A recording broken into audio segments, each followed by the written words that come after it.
जंगलों और रहस्यों से भरी उस धरती पर एक छोटे से गांव में 3 दोस्त रहते थे, रामू, श्यामू और गुड्डू। तीनों बचपन से साथ थे, पर उनका स्वभाव अलग अलग था। रामू तेज दिमाग वाला, श्यामू जिद्दी और गुड्डू खुशमिजाज लेकिन थोड़ा दिखावेबाज। एक दिन गांव में चर्चा फैल गई कि पास के पुराने किले में एक रहस्यमय खजाना छिपा है। कहा जाता था कि उस खजाने तक पहुंचना आसान नहीं।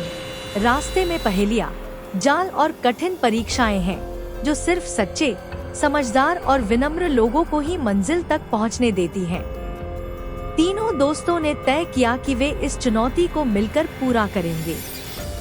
जैसे ही वे उस रहस्यमय किले के पास पहुंचे, दरवाजे पर एक शिलालेख चमक रहा था, जहां 3 सच्चे दोस्त मिलकर खड़े हों। मिलती है राह जो छुपा हर मोड़, पर याद रखना, बिना समझ के कदम बढ़ाओगे तो खो जाओगे, फिर वापस न आओगे। यह कोई साधारण चेतावनी नहीं थी। रामू बोला, इसका मतलब है कि हमें हर निर्णय एक साथ लेना होगा। श्यामू ने सिर हिलाया, अगर एक भी गलती की तो रास्ता बंद हो जाएगा। गुड्डू ने मुस्कुराते हुए कहा, तो चलो दोस्तों, साथ में इतिहास बनाते हैं। किले का पहला दरवाजा बंद था।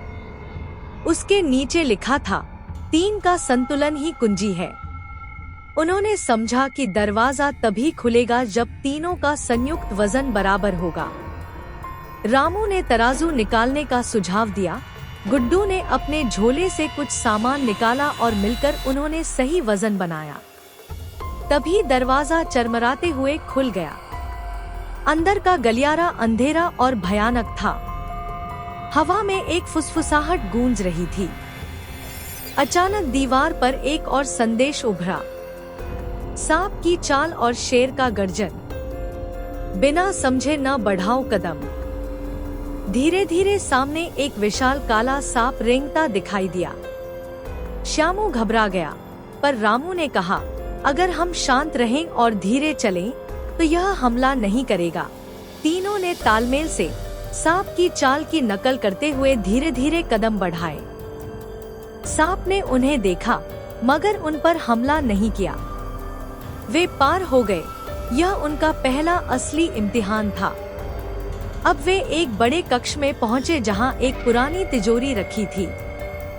उसके ऊपर सुनहरी अक्षरों में अंतिम पहेली लिखी थी, खजाना तभी मिलेगा जब तुम तीनों में से सबसे बड़ा अहंकार छोड़ दोगे। तीनों के चेहरे गंभीर हो गए। खामोशी छा गई। तभी रामू बोला, मैं मानता हूँ, मैं खुद को सबसे समझदार समझता था। श्यामू बोला, और मैं हमेशा अपनी बात मनवाना चाहता था। गुड्डू ने सिर झुकाया, मैंने भी कई बार दिखावा किया, जबकि हमें साथ रहना चाहिए था। जैसे ही उन्होंने ये स्वीकार किया और एक दूसरे से माफी मांगी, तिजोरी का ताला अपने आप खुल गया। पर अंदर सोना चांदी नहीं था, बल्कि एक चमकदार पुरानी किताब थी, जिस पर लिखा था, सच्चा खजाना ज्ञान, मित्रता और विनम्रता है। उन्होंने किताब खोली। उसमें जीवन की सीखें लिखी थी। सहयोग, धैर्य और समझदारी से हर कठिनाई पार की जा सकती है। वे गांव लौटे, सबको ये कहानी सुनाई और कहा, खजाना हमें नहीं, हमारी सोच को मिला है।